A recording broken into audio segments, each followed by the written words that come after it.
cloud. Yeah, we were hammering it into his big sword. Embrace the cloud. Yeah. What are you, Sephiroth? I don't know. Yes.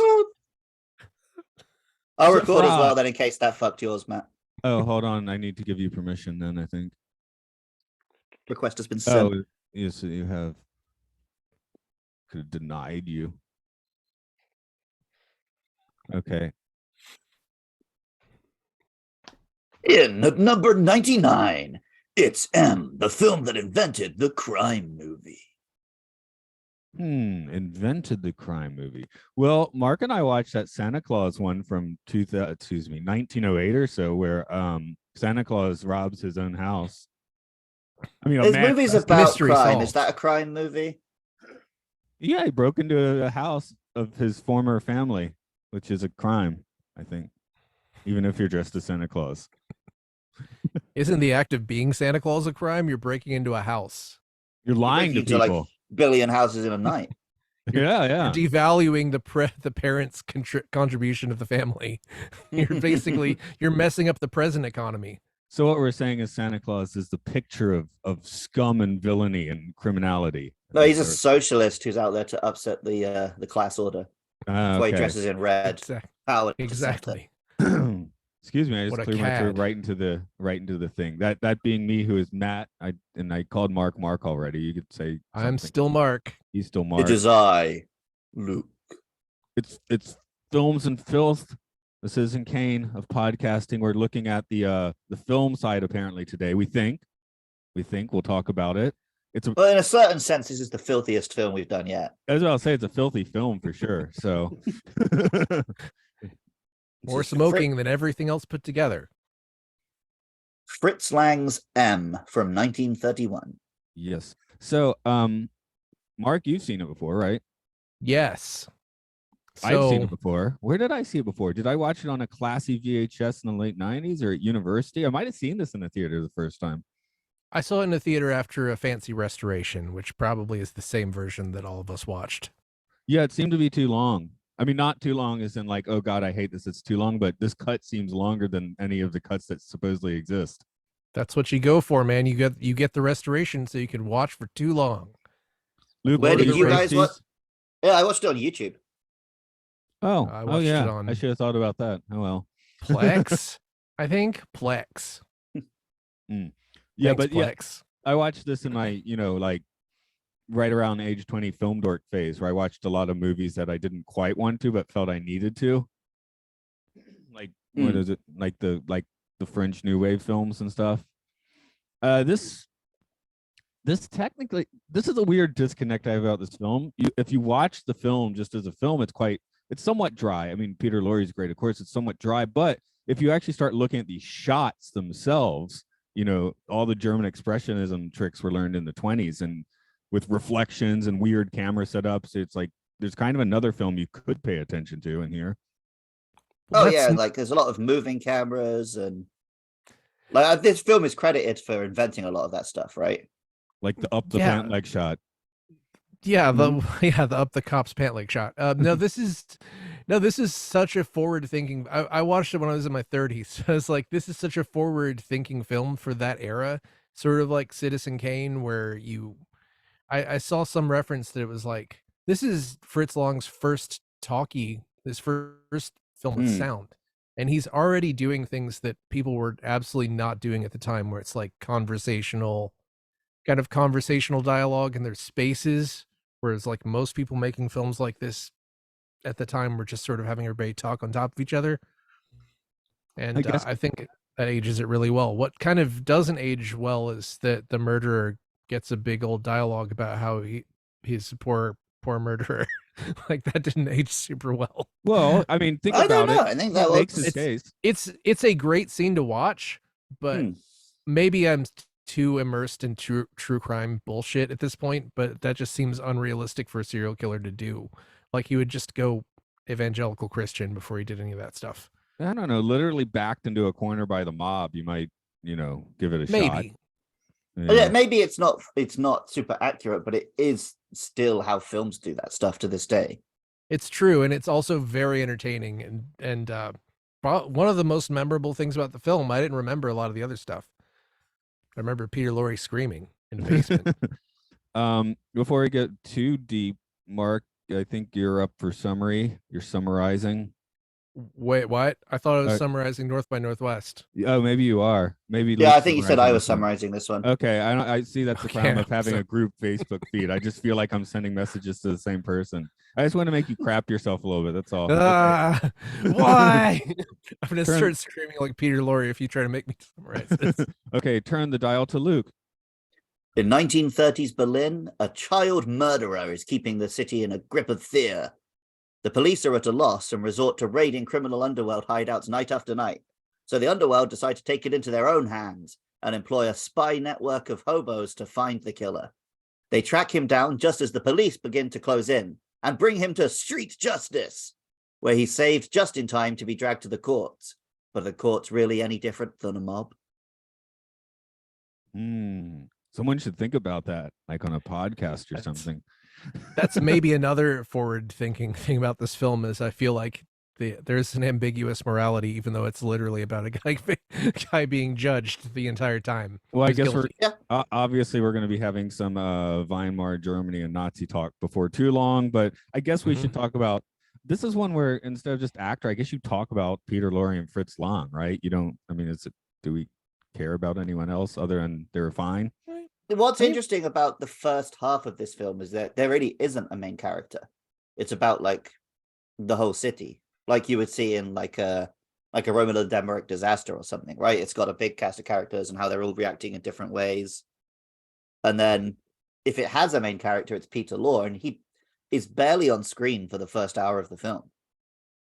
Yeah, I was surprised how little screen time he had here. So obviously he owns it when he does have it, but. Yeah, it sort of reminds me of Spike Lee. I mean, I'm saying it's going to remind me of things that are later because I've barely seen anything older than this.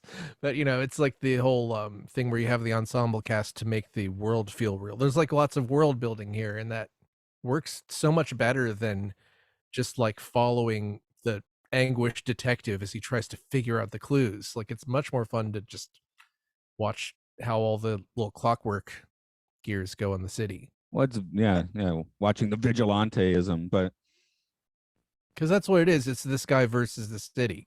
It's said a number of times. It's like is this Berlin? I assumed it was Berlin. I didn't actually check. Yeah, I'm not sure if it says. It might just leave it. I don't think they say. Ambiguous. It could be any German city, maybe even an Austrian one. Or a Swiss someone at one point says 4.5 million people, so I thought probably it was Berlin, but I have no idea. That sounds like a reasonable guess. My question is Peter Lorre cinema's perfect piece of shit in this movie? and I came to think about a little more the other contenders that I thought to put him up against would be the villains from RoboCop. Choose one. What's interesting is his face in this defined what the piece of shit would look like for 100 years. Like, you look at him and like, oh yeah, that's the face of a child murderer from a movie. But it's like, is that just because this is what invented what child murderers from movies look like? It's funny because I hadn't really seen him as a murderer, but apparently he's been a murderer in a lot of movies. But I'd only seen him in like a Maltese Falcon and stuff like that, where he's not a child murderer. Okay. So it's pretty interesting. It was interesting to put that together when I first saw this. It's like, yeah, he is a murderer. I mean, he looks like a murderer. Well, this is what we've noticed with some of the scumbags looking at Twilight Zone episodes in the Twilight Zone podcast is that he was a comedic actor up to this point, and usually it's the comedic actors that make the most disturbing villains. And then he got typecast as a villain for the next 10 years before, Maltese Falcon and stuff let him be a little more, jovial. I mean, I feel like I knew him mostly from being parodied on Bugs Bunny cartoons. Yeah. Oh, you're right. That's good. Yeah, for sure. Somebody would show up looking like him, or he would show up as a version of himself. I mean, he would not him, but voiced by Mel Blanc, a drawing of him. And we're going to see him a few more times in this podcast. I'm not sure if we're going to see any more Fritz Lang, though. I think this might be the only Fritz Lang on the list. Metropolis just fell off the list. But disappointing. Yeah. I mean, it's basically, I think this and Metropolis are thought about on an even keel, but this one just nudged a bit higher. Well, we already did Metropolis in our previous life as a sci-fi podcast. Exactly. so, We also did Metropolis. I wasn't like, crying too many tears about that. yeah. I personally like this better than Metropolis. I think Metropolis is more of a miracle of like that movie shouldn't exist, but I enjoy watching this film more. I think I'm too much of a sci-fi head to agree with you there, but like, I mean, this is I get where also you're kind coming of from. this is not a feel good film at all. No. This is a dark, No. this is doom. This is, anguish. No, there's no resolution. It's my kind of shit, basically. By the way, I have to pull weight on Metropolis for all the model work and arch designs and stuff, which it does filter down into this movie and is used masterfully. It's just like not bashing you in the face like Metropolis does. Yeah, I understand. I totally understand completely. But this is like definitely Metropolis a taughter film, right? Like it doesn't have like Yeah. wasted fat so much. I mean, long It's really silences. different. Oh, there It's was like I'm trying to think of what a good analog would be. Like maybe when there are probably people who like The Hateful Eight better than other Tarantino movies, or maybe Jackie Brown. I like Jackie Brown best, actually. So I'm that guy. I was wondering what cut you guys are watching, because I got like the long silences, and basically the whistling is the only music, and no sound effects in the silences, which I think was. So I think I was watching the restored one. Mine was that's pretty only- close to that. Yeah, like an hour and 47 minutes, I think was my runtime. Okay, It yeah. was 149, I think. So it was close. Yeah, maybe to that. Yeah. Yeah, I think mine said 151. I have no clue why. So, Well, there's a bunch of text at the end saying about listing stuff about all the different cuts. oh, okay. That might have, because once the movie is ending, I was like, this probably doesn't have a post-credit scene I need to wait for. Yeah, anything from this period is like the end, Metro Goldwyn Mayer. It's like there's a cut of like Peter Lorre in like prison, and then you hear like stomping, and then it's like, why don't you join my kingdom? And Doctor Doom's like right outside the bars. I'm putting together a team, and it's like Charles Foster Kane. I don't know what's from this period. I don't know. King Kong. Yeah, King Kong. King Kong, Charles Foster Kane, and Peter I'm Lorre's putting childhood. together a team.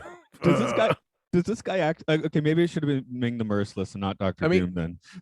I mean, the real answer is it's Dracula. Dracula shows up. He's like, I'm putting together a team of monsters. I know, feel it's like he he's would not the fit leader. right. He He'd would fit fit right- right into the Universal Monsters if Yeah, he'd the be the Universal Monsters Batman. would allow a child killer. He'd be the Like, they just- Batman. Batman's not the leader, except when he is. But was Batman even invented in 1931? No, that's why No, he's about to be Dracula's invented in a there. couple of years. Yeah. Yeah. By Bill Um, Finger. Oh yeah, he sure fingered that. This is getting way off the rails. I would just give him yeah. props to Bill Finger. I think he Maybe fits. don't. What? I is think he- Well, no, he just- is Finger the one you're meant to give props to? yeah, You're Kane's supposed the to one give that was. props Oh yeah, to yeah, Finger, Kane's the bad yeah. guy. That's right. Oh well, Yeah. I'm glad that in my brain I've completely erased Bob Kane and just have Bill Finger. So That's why Bill Finger Yeah, came out my stop that. mouth. Stop that finger erasure. You Anyway, got fingered. anyway, I think he fits incredibly well with Universal Monsters. If Universal Monsters just had like a guy who couldn't help but murder children, Who made the Frankenstein throws a 1951? kid in a lake. that's true. That makes him a child murderer. I mean, he was supposed to be a murderer beforehand too, right? So, or something. Didn't they like cut that so it didn't seem like that it was actually a murder? I And think then I it's in think the. discovered there later. are some very tamed down versions of available. Yeah. I might be mixing it up with a Young Frankenstein too, as one is one to do. I mean, you're supposed to. You're supposed to mix those two up. That's the whole point, yes, of that movie. Are both of those on the list for us to do?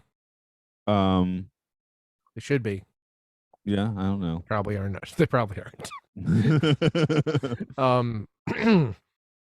So But yeah, guess we talked director a little bit. This is Fritz Lang's pivot point, right? Mm-hmm.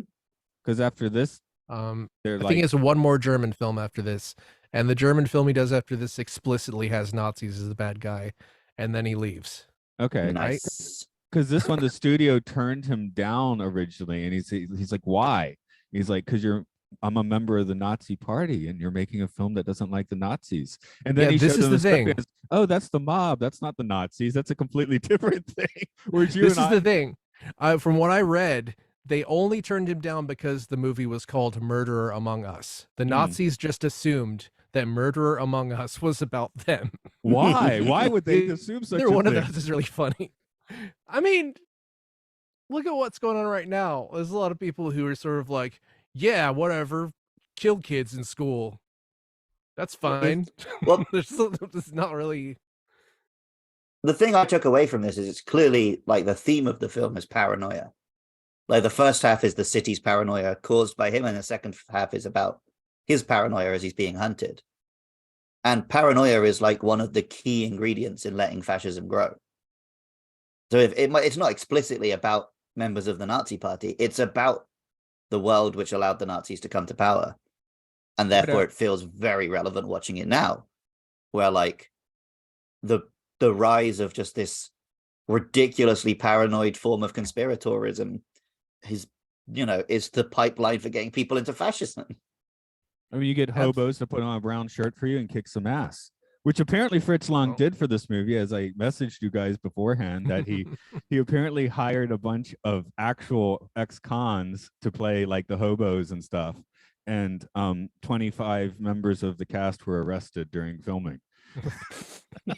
You hire a bunch of criminals, and I guess that's what happens. World building, Legend. man. World building. You put the real criminals in there and you got it. And Mark, you got a different piece of fun trivia, I think. Oh, he sort of Kubricked Peter Lorre by throwing him down the stairs 25 times for that one take. Yeah. Well, he looks like a scumbag, so you're just like, maybe he's a nice guy, but he just looks like a scumbag. He seems like the kind of guy who absolutely would work hard enough. They'd be like, yeah, throw me down the stairs 25 times. Like he goes for it. This is absolutely Peter Lorre, like cementing his greatness. Mm-hmm. But yeah, he after the 20th time, it was Peter Lorre was like, no, we could do one more. That wasn't quite it. I haven't bruised every shin yet. I think the whole point of that technique is that he stops remembering who he is and why he's falling down the stairs. And then he goes from the gut. That's what Kubrick always did. It was like, say the lines until you don't know what they mean anymore, and then do it 100 more times. Right. How many Kubrick films are we doing? Like 8? Yeah, probably. Like that. And a few that were just like right off the list, but yeah. Right. So if we're not doing it, we almost did it. And who knows, maybe we will in the future, but there is a fair amount of Kubrick in this future. All right. But it's long time for now. Stop long time. But yeah, long time. Me love you long time. Yeah. I guess he was he's on the other end of the paranoia just as his life, because he's Jewish and the tide is definitely rise against him. His wife stays in Germany, right? She's kind of more down with the Nazis, if I remember. I need to verify that. So I only know have this that from information. You, so. Okay. I don't have that information. Sorry. I'm gonna double check that so I don't besmirch a nice old lady's name. Oh, unless she's horrible, in which yeah. In which case, let's besmirch the fuck out of her. But let's check we're doing it properly first.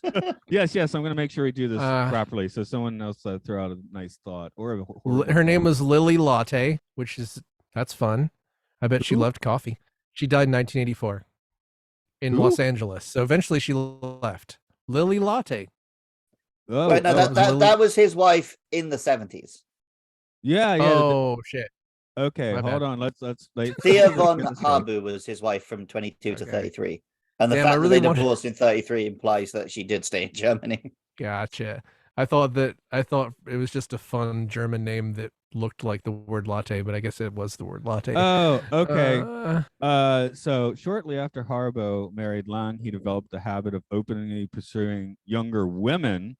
And then once he caught Lang in bed with Aya, then an Indian journalist, 17 years younger than her, they got a divorce. She stayed in Germany and then directed movies for the Nazi Party.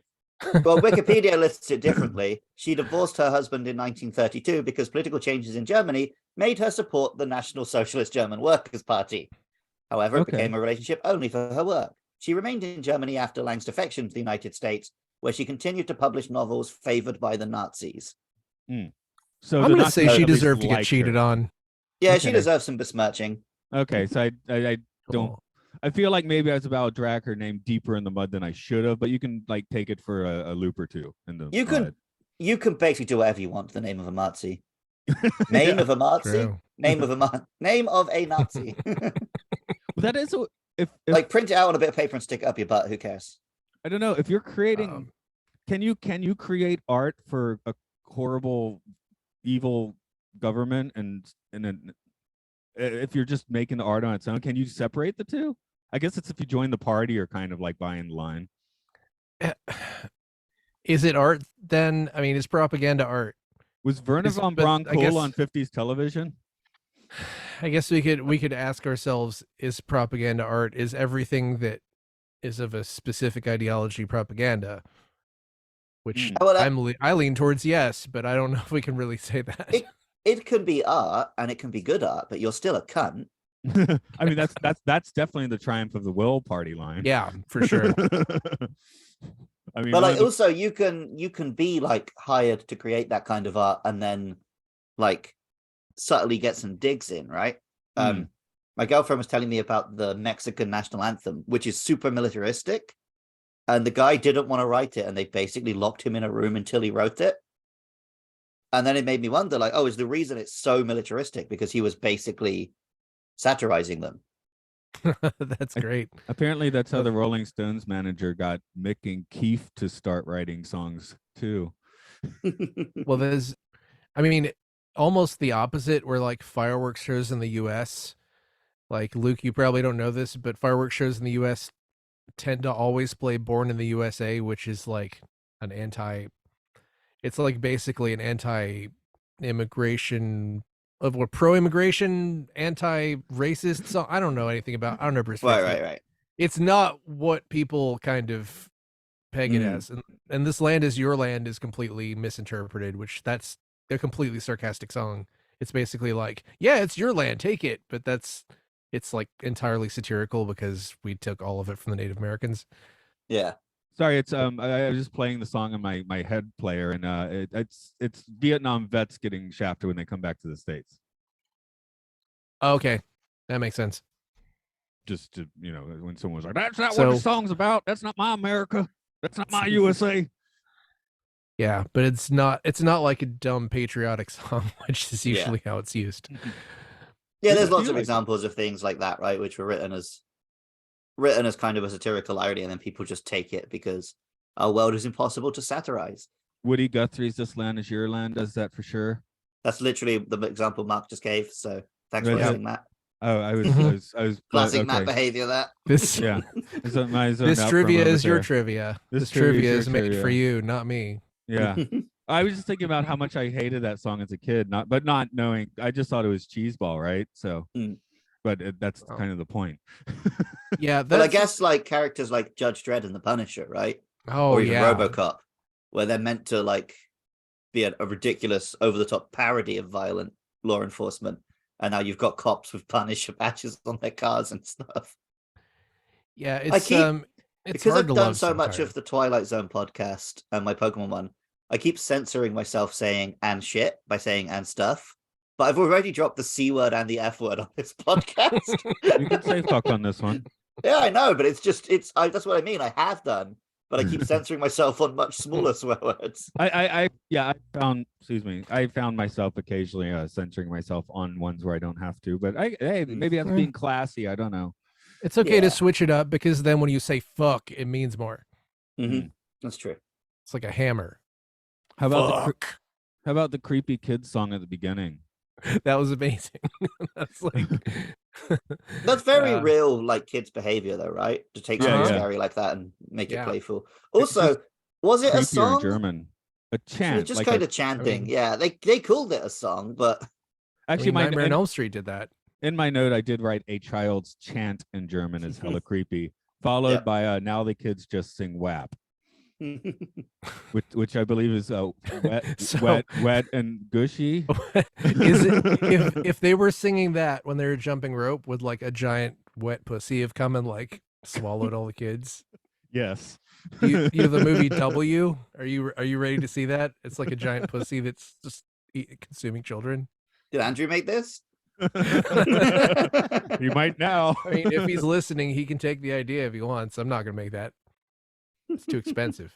Oh, Mark, you'll like this note I wrote. Fuck shul, fuck my shul.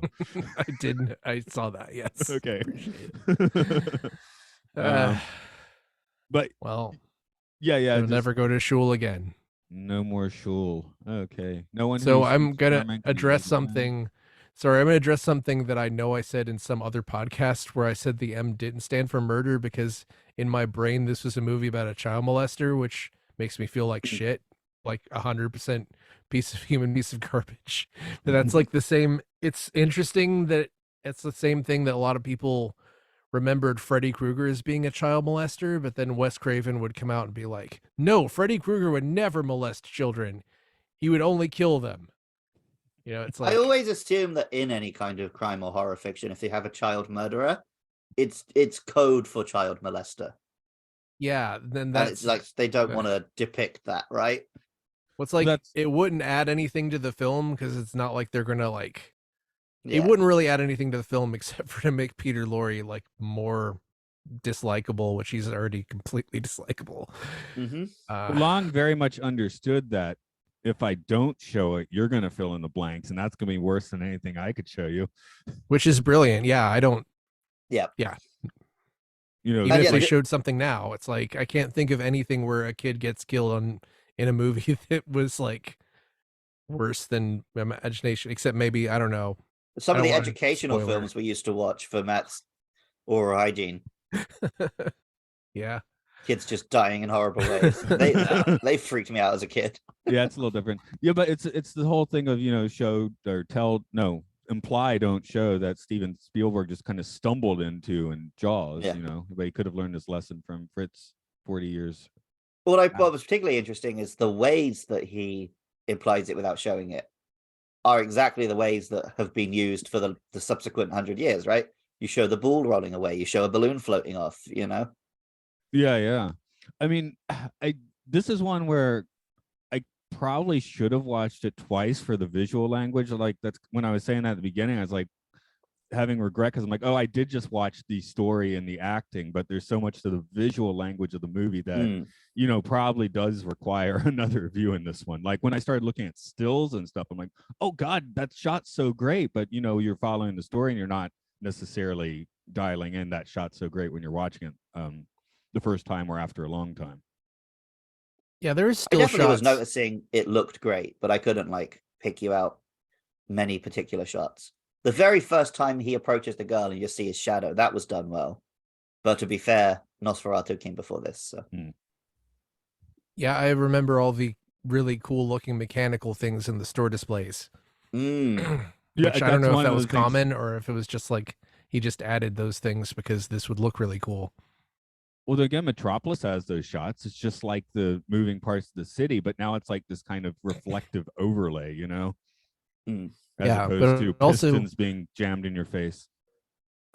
So shots that I specifically remember are like towards the end where everyone is doing the court, and then you're only looking at like the court people, and they all start putting their hands up, and you don't see the police, but it's like you know the police are there because everyone slowly puts their hands up, and like I was like, that's so brilliant. I wouldn't expect to see that now. Maybe here's the thing for me. So when films went to sound, they got visually way less interesting for a few years because you have to put like the microphone into a potted plant or something and have the actors just stand near it, and you can't move your camera, that sort of thing. So Yeah. 1929, 1930, and in 1931 too. I mean, films look pretty blah for the most part. And this one, it's not a critique against the film because it's in that, you know, in that setting, but we start off with like 10 minutes in tenements, right? Which just can't look good. Even if it's shot well, it's a little like he is starting to move the camera with sound. That's, you know, that's why he has the silent parts, really, you know, but and that sort of thing. But you know, the first 10 minutes in particular look so like just drab and scummy, you know. I do like the way he housewife in a shoots tenement. just the empty staircase to show that she hasn't come home. Oh, that's great. Even in that scene, there are some good shots. And even the very opening where it starts on the kids and then pans up to the mother up above. I think I'm basically saying, like, tonally, he's breaking out of it, but it's the fact that it's in this tenement where nothing is glam, right? So, yeah. Am I right calling this a tenement? It seems, or is it just old? I don't know. That's a very American phrase. I don't know what it means. Well, that's sort of more like a housing project, I guess, like a kind of rundown apartment building. Part of town. It's like large enough apartment building that it's kind of dangerous because there's no way to feel safe in like an 8-story building that has no type of security or elevator or anything. I suppose we don't really have those here that much, but I guess I'm just layering in the economic turmoil of Germany, at least if not at this time, very recently, right? So I don't know. Well, I'm not quite very soon after as well. Yeah, this feels like such a like film of the people. It's not for like, this is not a film about like people with means, which makes it scarier because it's like, yeah, who does give a shit about, like, people do give a shit about kids being murdered in this film, but whenever we hear the people in power, what they're saying is it's hurting our reputation. We're looking, it's never like we got to catch this guy because he's killing kids. Yeah, or the people in power are just pointing at each other and be like, you did it. You know, it's like there isn't a whole lot of well, then we get the mob just being like, okay, now we have to get this guy because he's crimping our style, you know? So, which again is what you just said, but I'm saying in slightly different words at this time, at least. I mean, from what I read, apparently Fritz Lang kind of had a certain type of respect for the mafia, the German mafia. Yeah. And he also wanted to make a film about them before someone else did. Yeah. Like that was part of motivation here. I guess maybe Luke, you know a little more on this. The Nazis were basically getting like a lot of down and out people. How different were they from the mob at the time? Because I was basically saying this evolves into brown shirts in about 2 months at the end of the movie, you know? I think they were basically hiring the mob to do that kind of stuff, the going and intimidating voters and stuff like that. I know I'm more familiar with, like, in Japanese history, like modern history, the Yakuza are very involved in helping right-wing people win elections. And like shutting down student protests and stuff like that. So I think this kind of party being hand in hand with the mob is not unheard of. I mean, I guess that's like the extended definition of fascism, you know, tying everything together, corporations, organized crime, to be more powerful. Isn't that the party line?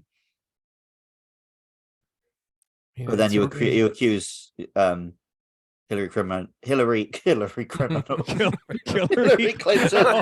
Hillary Criminal.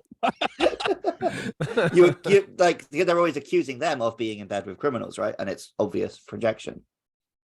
Yeah, it's kind of it's upsetting to me how I could see this happening to someone who I could see the exact things happening in this film happening to someone where all of the crimes are completely fictional.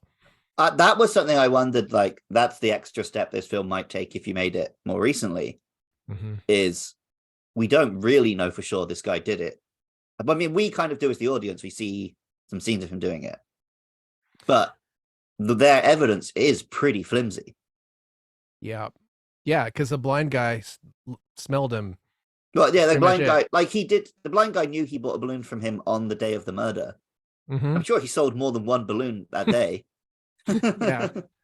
Yeah, to someone with a kid. I mean, that's a large part of his. Like, we do see earlier in the film, like, a guy gives a kid directions home or whatever, and he gets accosted by a mob. Like, we see it happen to an innocent guy in the film.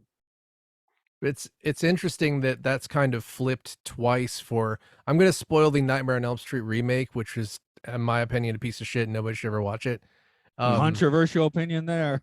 What they do is, what they do is they do the Ringu thing where they're like, oh, everyone killed Freddy because they thought he was a child molester, and the kids are like, actually he wasn't, so we need to free his spirit because he wasn't a child molester. And then it turns out that yes, he was a child molester. Child murderer. No, in the remake he was. Oh, in the remake he's a molester. Okay, cool. Cool. Yeah, Why no, it Wes sucks. Craven hated it. No, I Probably I everyone did like hates that it. twist in the With- ring where like they free her soul and it's No. like, oh no, she just kills people for fun. No, in The Ring it was incredible, and then when it got copied 20 times, then it kind of even as far back as like Dark Water, I'm like, okay, yeah, you're doing the exact same thing. Yeah. A decent movie, but like, don't copy the don't find a thing that's revolutionary and then just copy it. Filmmakers. Filmmakers stop copying everything revolutionary challenge. On TikTok, do it. Do I find whistling annoying because of this movie, or is What? whistling just annoying? No, whistling's cool. You're Okay. just a grouch. Okay, I'm just grouchy. You hate I- whistling because people who haven't learned an instrument can make music. Oh, It makes you feel small. You elitist.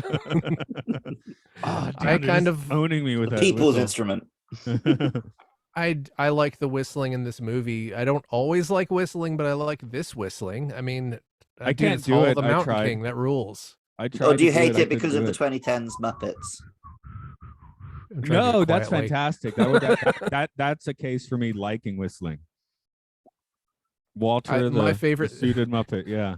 my favorite thing is hearing someone try to whistle but be completely unable to. So they're like, Oh, we It's teach also- kids. it's- We get a lot of that. Yeah, it's really rare in Japan as well. I think a lot of Japanese people can't whistle, and especially kids. So interesting. Okay, my daughter and nephew can both whistle, and they like to do it a lot. nice. Oh. One Like, thing I saw is a lot of people saying, "Oh, this film introduced the idea of the leitmotif for a character," but does it count because he's actually like within the film he's whistling? Didn't This is- Wagner invent that? Is this Dogma Within, that's 95? why I added within films. Yeah, I know. Oh, yeah. Is this a Dogma 95 film? Does this count? You guys You've familiar watched with more. this? You've watched more Aventures than me, dude. I mean, the whole thing is it has to have natural lighting and no soundtrack other than like natural. Like all the sound has to come from the microphones and all the lighting has to come from the ambient lighting. Maybe. Yeah. I feel again with the visual language, Dogma 95 looks like it was filmed on Fruit by the Foot, right? So this looks it depends. There is Dogma 95 stuff. I mean, because it all comes from ambient stuff, it could be good or it could be bad. And I've always thought it was a pretty stupid stupid thought, but I mean, it's fun to play around with. I get what you're like, saying. It's more rules. like in that No Country for Old Men sort of thing where it is quite well Yeah. made, but just No, the I love sound No Country world. for Old Men. That's like one of my favorite movies the last 20 years. But they're sort of doing their own thing there. But again, no soundtrack except for the time the mariachi band is playing when Josh Brolin wakes up from being unconscious. One more fun fact: the whistling we hear in this film is Fritz Lang. Oh, awesome. I guess he's a professional whistler then. Well, no, it's Peter Law can't whistle. That's great. And now he's like the universe's most famous whistler, except Yep. for maybe is Whistler's mother his mother, or Fritz Lang's mother? Then Wait, what? the painting. Matt's just being Matt. Yes, he is. Okay. He's a murderer. Anyway, so M stands for Mordred? Mordra? M Mordor? stands for May. Get this guy. For May? May? It's gonna be Mate. May. Oh, mate. Okay, Oh. that makes more sense. I thought you were just like artificially jamming the M in there. M stands for My Child is Missing. Yeah, I guess that could It's work. two M's, I guess. It would be meinen. It would be Mine German, and Child is missing. right? Meinen Kinder. Mordor. Meinen Kinder bist im Mordor. What do you guys think about the whole device of the guy just like putting an M on him?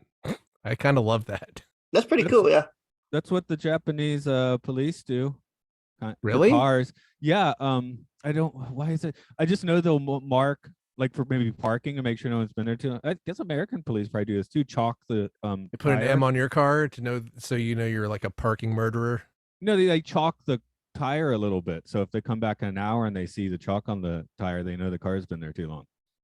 That's pretty Oh. clever. In England, they just write down the number plate in their book. I like In the chalk US, method. they'll give you a ticket if you've been there for 1 minute and paid for an hour. Yep. But in the US, they just shoot you in the back of the head as you're getting out of your car, right? Yeah. I mean, I wouldn't know because that hasn't Say happened they to me felt yet. threatened. But I've gotten a ticket from someone who watched me. For put money in the audio parking meter. listeners, it might be relevant to know that the three of us are white. That's why we've not been shot by the police. Good point. Because everyone needs to know that I am white without listening to my voice, because my voice doesn't make it obvious at all. Mm, Not even a little. no, not at all. Is this a rewatchable movie? I mean, I'm not going to rewatch it tonight. No, me neither. I mean, I've already suggested, it's probably worth having at least a second view for the visual language, but I'm not going to do that. If it played in the theater or something, I would go and see it on a big screen and to really take in the visuals. Mm. But I don't think I'm going to rewatch it on my TV or on my phone. Not going to have a screening of this with your girlfriend. No, I haven't forced her to watch Schindler's List yet. So yeah, it's sort of the same thing as I haven't really rewatched No Country for Old Men or There Will Be Blood, even though it was really fun to watch those in a theater. Like this is this is a theater experience. Like you want to be sort of trapped in a dark room with it.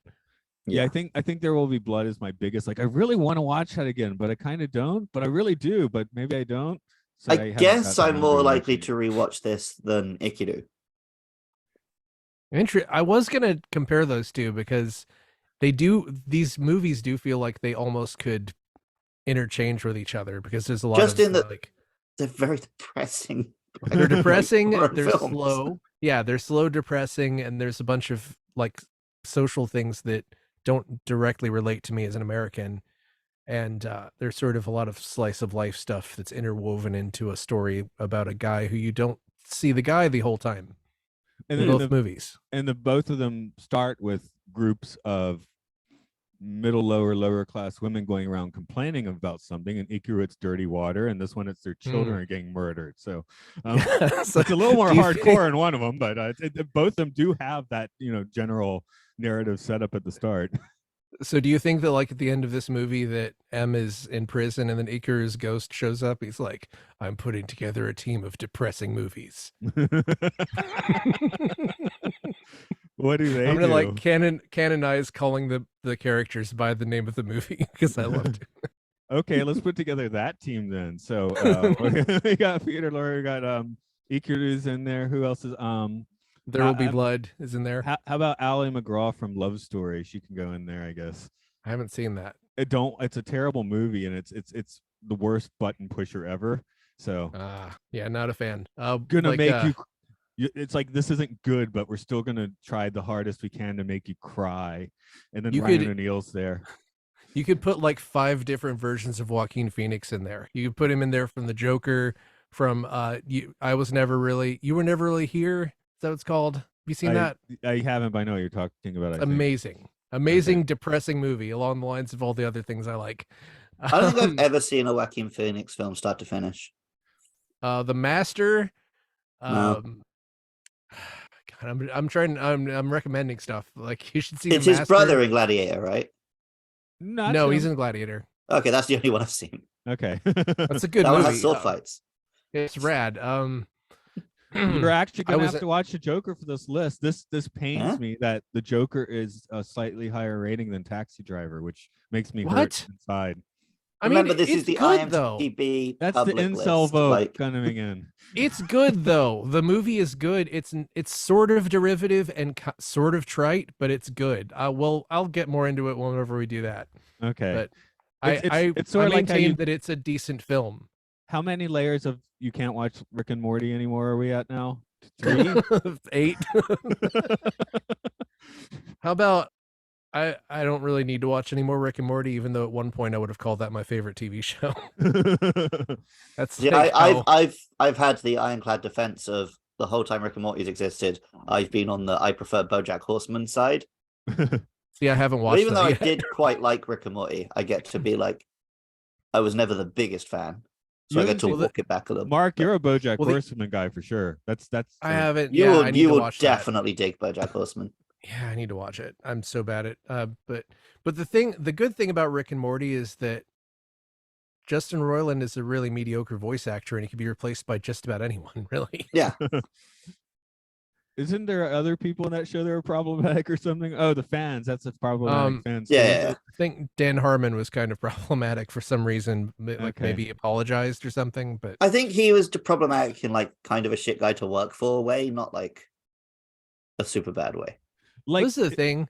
Like, end the show. Like, it's been on for 5 years. It's not going to get better than it was the first 3 years. Just stop. Like, people are mad about Succession ending. Like, it's ending with season 4 right now. End it. Stop making things go on until they become not as good. Like, Yeah, just but- end things when they're good. There's a problem there, and it's called capitalism.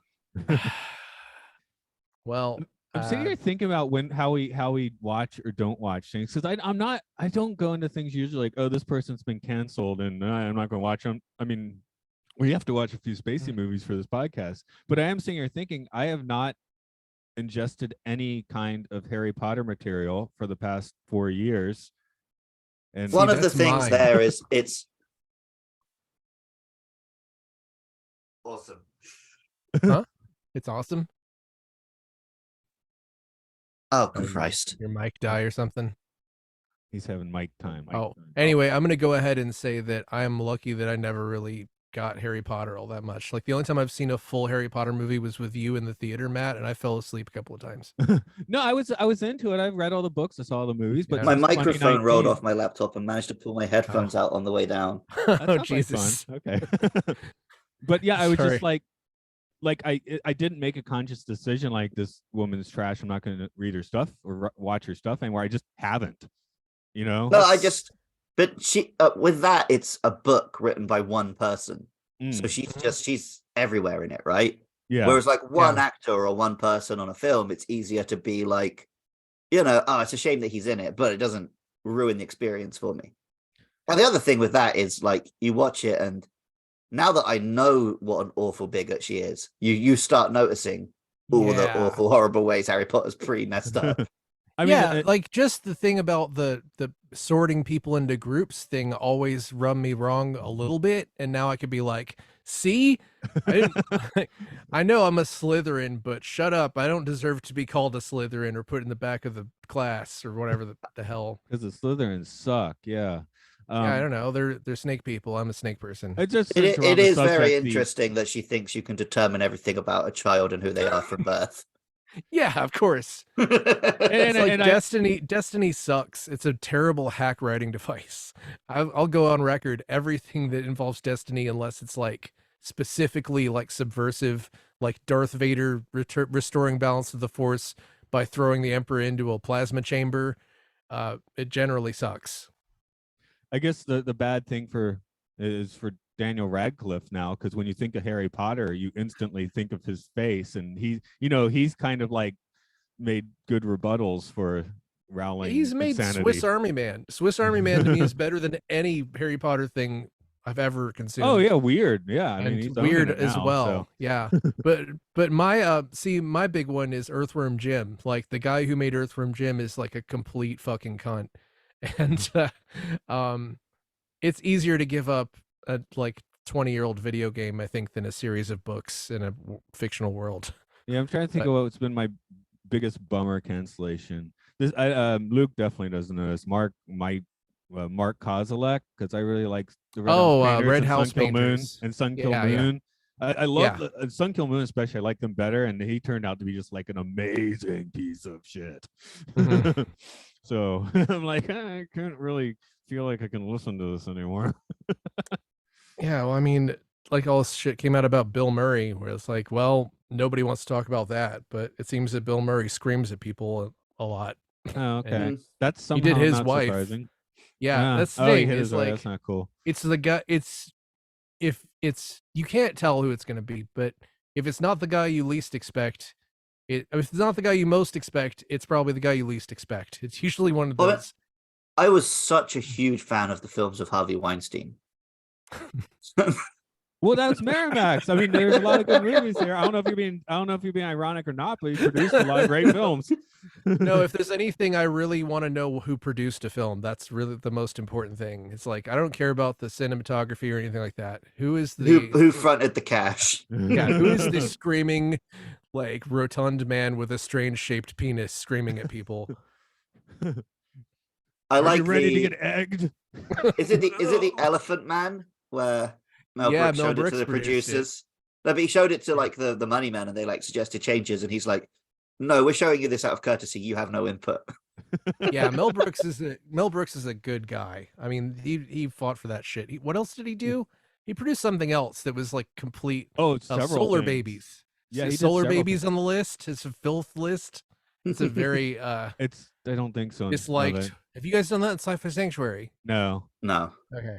I do remember the VHS box on the pre-Blockbuster stores. So It's whatever. Yeah. I think it kind of ruined him and forced him to have to make Spaceballs, which is fine. did or have any of you gotten in any of History of the World Part 2 yet? No, I forgot that was coming out. I mean, I forgot it was already out. Oh, I watched the whole thing. Mel Brooks' only contribution I can tell is he's still there as the narrator, right? Mm. But my Yeah. favorite bit of the series is when it shows the black screen with Jesus Christ, for that segment, and you just hear Mel Brooks narrating. So it's like Jesus Christ white lettering, and you hear him go, Jesus Christ. And I just like started laughing for 5 minutes after that. So you're saying it's good? It's worth a watch. Prioritize it. Part 1 isn't actually as good as you think it is, right? Yes, I've done a go back and rewatch Mel Brooks movies, and It's Blazing pretty much Saddles and the producers exactly and Young Frankenstein are all much better than the other ones. Yeah. Yeah, it's exactly as good as part 1 was, and Okay. exactly as bad as part 1 was, I think. Okay. So, yeah. That's good enough. But yeah, we're talking about cancellations, but here's a guy that you just, I guess run out of town on a rail. Are you killing them if you run out of town? No, you're sending them out of town. They want to kill this guy. Are you talking about Jesus Christ? It's about slang. I was. Oh. Yeah, I was. Well, actually, I was talking Okay. about. I was talking about the murderer in this movie. You circled back to the. Okay. I circled back Yeah. to the movie. Like, yeah, because I'm just saying, while we're talking about canceling Good. people and like, should or where do you do that? Yeah, this guy just is again the perfect piece of cinematic shit. The character. His name is Hans Beckert. Did anyone know that? Besides, I had to look at IMDb. I know they call him. Hans they Beckert. call him. I knew his name was Beckert because there's the bit where they go to his house and they mention his name like 5 times in a minute. Okay, yeah, that's like I kind of. The only 2 names I remember are Beckert and Lohman. Yeah, because they kept calling him Fatty Lohman in German over and over. That was easy. Yeah, I did find it interesting. This film does a little bit start going into like the death penalty, right? Can we justify death penalty? But chooses to do it with like one of the most heinous criminals that anyone on the fence is like, yeah, well, we can kill those kind. Yeah, it's kind of apparently this was very close to the dawn of psychiatry, which makes sense, the timeline. Well, so psychiatry was like a lot of that stuff. Psychology and psychiatry was studied pretty intensely in Weimar Germany. Even stuff like they did a lot of research into homosexuality and transsexuality. Just all of that research was destroyed by the Nazis. That's so interesting because it's like, yeah, it was probably like the idea that a murderer is a human being at all was probably like a completely new concept. Which is like all you need to change the society is a good crystal knocked, Well, again, it's like now we've lived through way more serial killers, and it's like a lot harder to sympathize with the serial killer 100 years later than it was when this came out, probably. Possibly, yeah. People were not, even people were not sympathizing with him in the film, obviously, but I do like that it just doesn't give you the verdict. Yeah, like the underworld were very much about to kill him. Yeah, and that would have been satisfying, but it was not as. It was more interesting the ending we actually got. Yeah, the police turn up and save him, but how saved is he? We don't know. Well, probably will die less painfully. At least. The mob still does their like kangaroo court. One thing I thought was weird when everyone was getting pissed at the fake DA for putting up a defense, even though they asked him to do that. That is the life of every DA, though, right? Yeah, I guess so. Like, my job is to be here to make sure the police are doing their job, but you're all going to hate me for it because you think I actually am trying to get this guy off. And he seemed pretty drunk, and I thought that was a really interesting, like, very late addition to the film, where it was like, this is interesting. This could have been a lot less interesting if they just got a guy who was like, well, you're guilty. Nothing I can do for you, pal. I feel like a lesser movie would have done that. Yeah. I guess we should. Sorry, you guys did all your little research. But Luke, I guess Luke in particular, you sound like you had several bits of things you wanted to throw out. Did you throw them all out? I think most of the stuff was about the interesting way this happened right at the dawn of the Nazis taking power. It clearly reflects a mood of the time. They thought it was about them, but it wasn't explicitly. Yeah, like if you made this now, Republicans would think it was about them, even if it wasn't. Yep. Hey, these people suck. Are you making fun of me? It's the instant reaction. Are you making fun of someone who would drag someone who may or may not have killed children into a basement and murdered them? Yeah. It is fun when you see someone tweet just something extremely vague, and then, an Elon Musk or whatever will take offense at it. And it's like, well, I never said your name, so what does this tell us? I think we're about to see a lot of very fascinating meltdowns. Like for listeners, Trump was indicted, I think yesterday or the day before.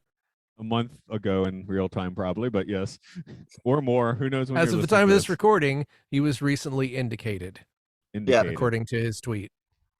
By the time you're hearing this podcast, he's got Emperor of the World. Yeah, he probably is basically still the part of his kingpin. 5D chess plan. Yeah, he'll be in prison sending people to do jobs from inside prison. But there's a man who, after that, flew to Florida and had a porch party at his private resort. That's how he finished the day. Yeah, it is a different world if you're rich. With what is her name, Marjorie, whatever, or Marjorie Taylor Greene. Yeah, with her at his table and stuff. Yeah, so that's how. Yeah, I live in that state. That's super cool. I live in that state. Wait, not in the district, but in the state. Is she Georgia? What, the state of constant terror? Yep. Okay. Yeah, Georgia, aka the state of constant terror. What is she, Roswell? She's like the northwest quadrant of. Remember that time we went hiking to like that mountain over near Rome? Oh, like up that there. Country. Like that area. Crazy. Okay, that's kind of. Wait, backwards. Georgia has an Athens and a Rome? Yes. Yep. They weren't that creative. Americans create new city names challenge. Atlanta. You'll love this. There's actually a city very close to Atlanta called Decatur, and there's a town near, like, kind of an hour away called Dacula, and they just took the name of Decatur and the name of Atlanta and put them together because they wanted to be like those cities. It's a small town. Ooh. Also, we have a bunch of mispronounced. We have a Sauti and a Villa Rica. A bunch of towns that people you're not supposed to. We have one of the biggest streets in town. What's it called, Matt? I think it's Peachtree 13 times. No, Ponce de Leon. You call it Ponce de Leon. That's what it's called. Oh yeah, yeah. Ponce okay, de Leon. Ponce de Leon. Yeah, okay. Ponce de Leon. See, no, you call it Ponce de Leon. But we have the opposite. Every city in the UK has a Cockburn Street.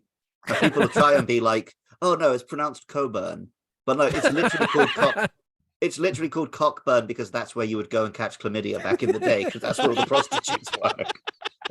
I mean, the only real crime the UK did was aluminium, and that's still fun. It sounds better than aluminum. So what do I care? Still don't understand why it's not the Thames River, but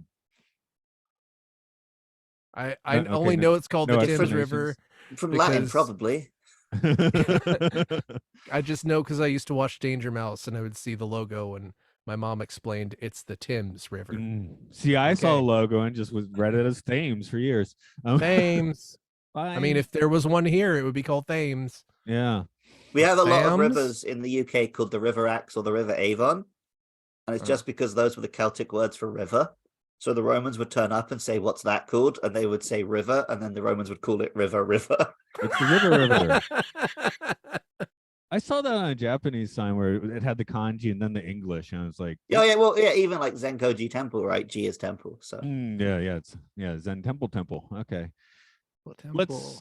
talk about if it's a film or filth. I oh, think we I did actually have one more thing on the filth. film. Oh, yeah, Hmm. go for it. It ends with the little message about like this won't bring our children back. We should watch our children.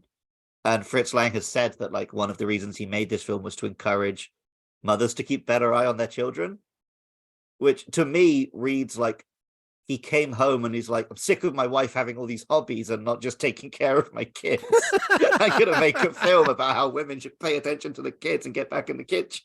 That's why the Indian writer was there.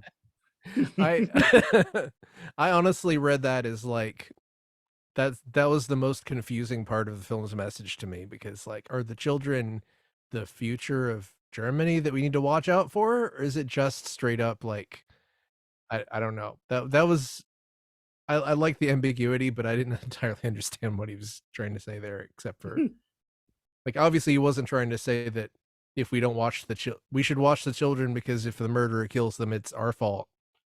Like, I didn't feel like he was saying that. I think that's what he was saying. It Watch could the be what he children was and see if saying. they show signs of psychopathy so we can catch it early. Well, it's like, it's theorized that this movie is a lot about him just hating Germany. So maybe he was just like, God, I'm sick of the filth. I'm sick of the filth of these streets. If you watch your children, or Peter Lorre will take him to a basement with a balloon. So are we I don't locking in know. that this is a filthy film then? Well, it is literally about a child murderer. Yeah. It's filthy the Filthy most film. uncomfortable of the films we've watched so far. Yeah. A Human Yeah. Centipede 2 coming up in a month. Who knows? Maybe it'll be less uncomfortable. I don't know. Haven't seen it yet. I don't think it will be less uncomfortable. I've only seen the first one, and the first one was honestly less gross than I was expecting it to be, but apparently the second one ups it a lot. Okay. Don't eat dinner while watching that one, folks. We should look at a bad review for M. I don't know if anyone. Oh yeah, I has... was meant to look one of those up, but I forgot. Fuck, I forgot. Oh, you were looking down so much. I thought maybe that's what you were doing, but Boop, boop, boop, boop. No, a couple of times Mark mentioned film, so I was googling if they were in the list. Apparently, No Country is not. I can't whistle well. I'm no Fritz Right, Lang. God, I only have one. I only have one-star review here. Okay, Go read on. it. You guys Give want it it? to us. Let's see if it's good or not. Maybe I'm just spoiled by G2 Skate. Warning, spoilers. Oh no. Maybe that's what they mean. I take this movie at face value and come to the conclusion that it's pretty good. That's all, just pretty good. I have a few reasons for this. First of all, the storyline is not very good. A guy is killing kids. As a result, the police crackdown leading to a loss in money for organized crime. Okay, I can accept that, but when bosses of organized crime turn to the beggars union, beggars what?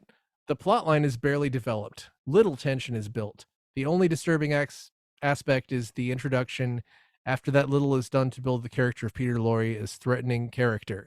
He is immediately discovered by a blind balloon salesman. From then on, it's the underworld figuring out what to do with him. The trial scene is supposed to be big and emotional. It's completely laughable in every way. The mock trial? This makes no sense and is completely unbelievable. The intense, with quotes, filming is nothing more than a shot of a ball rolling, which hints the girl was killed. That's the only innovative camera work in the whole film. That does not impress me at all, nor does the character of Peter Lorre. His acting is the redeeming point of the movie. However, his character is not built at all. The only development is at the end in the trial scene, which is too late for me to feel any feelings for what he has to say and too little to make up for the lack up until this point. The message of this movie is weak and sketchy. I can, however, appreciate the fact that this movie was made in 1941, meaning What? it was a pioneer in the subject of schizophrenia. Although this movie stands not as a movie with a message, but as a plot-driven mystery thriller. For having such a poor plot, little is accomplished. This film is a poor showing compared to earlier works such as Metropolis. 6 out of 10. And yeah, he gave it a 1 out of 10. I know. That's what I hate Wrong about. button. And no. It's what these people do on these user review websites. Is they don't understand the point. Is it's meant to aggregate everyone's opinion. They take it upon themselves to be like, no, I think the score is wrong, so I'm going to give it a 1 to bring it down. Well, the Well- point of this podcast is to drive you insane, Luke. So I know, and yeah, it's already starting. I hate these websites. I hate what Rotten Tomatoes and IMDb and Metacritic have done to the concept of criticism. what you like, Right? Okay. I like I think this It is very good, but I do kind of see what he means in terms of, because it does set the template for what has become such a big genre. And I've watched later films about organized crime, about serial killers, about investigations, that it does seem very simple. Yeah, and the one thing I guess we agree with that user about is we also said the message at the end's a little wonky. Mhm. So yeah, give clocks right twice a day, right? fair enough. But for rating it 1 star instead of 6, Yeah, I that's rate his disingenuous. review as bad. I give Yeah. his There is review 1 another- star. There is another review which gave it 3 out of 10 and says most disappointing film I've seen to date. And basically the point of their review is that you don't get to see the child murderer get killed. You get to imagine I'm him getting like- killed. There has to be one that says, "I'm disappointed I didn't see the children getting killed." No, There they has to say be one that the says reason that. they've got 3 stars instead of 1 is because you don't get to see the children getting killed. Thank the Lord. Yeah, seriously. Any final Somebody thoughts? please think of the children. Final thoughts before I just start spewing off crap. I guess I'll spew off crap today. Spew Do it. off some crap. Okay. This is Films and Filth, this is kind of podcasting. Maybe we're Films and Filth Pod on Twitter and Facebook. I actually had to start this meeting when I was in the middle of doing that sort of thing, so it's not quite done yet because the first episode just posted. Where was I? If you want to support us, help us out, get our Zoom rolling on Patreon. It's Podcastius at Patreon, where we also talk about the Twilight Zone at Time Enough Podcast. Luke talks about Pokemon on Luke Loves Pokemon. Hyrule Field Report is the Zelda one then? That was a question. Yes. Yeah. Okay. Okay, just making sure. Which is about your Zelda games. There's a Caught Disney, about a Caught Disney, and the Game Show, where people game each other about games. And obscenities. As we record this, your episode has just gone up. Okay. Oh boy. So that was a month ago for the listener, but or weeks ago or something. It was in the past. But yeah, you'll hear Mark and I Yes. hearing what we know about old fart games. I wrested control of the podcast and made it bad. So yeah, go listen to that for sure. Okay. We don't have a sign off yet. Nobody has a sign off to Filth you later. Well, this was one of the film ones. Film you later. Ooh la Film you la. later. I'll Ooh la film la. you while you sleep tonight. Okay. So we still don't have a sign off, but that was today's sign off. Oh You- boy. You need to turn your light off when you do that to make it proper. I just noticed You need to get the creepy lighting as well. and Is that the closest? Is he at maximum? That maximum? this now? guy's about to touch the lens. Boom. there you At least go. it's not his old computer, or you'd break it. Yeah, I have this Okay. Connect. I just Anyway, it's a audio podcast, so I guess I'll hit the. I don't feel like doing that. I mean, someone saw it on YouTube, I'm sure. Okay, cool.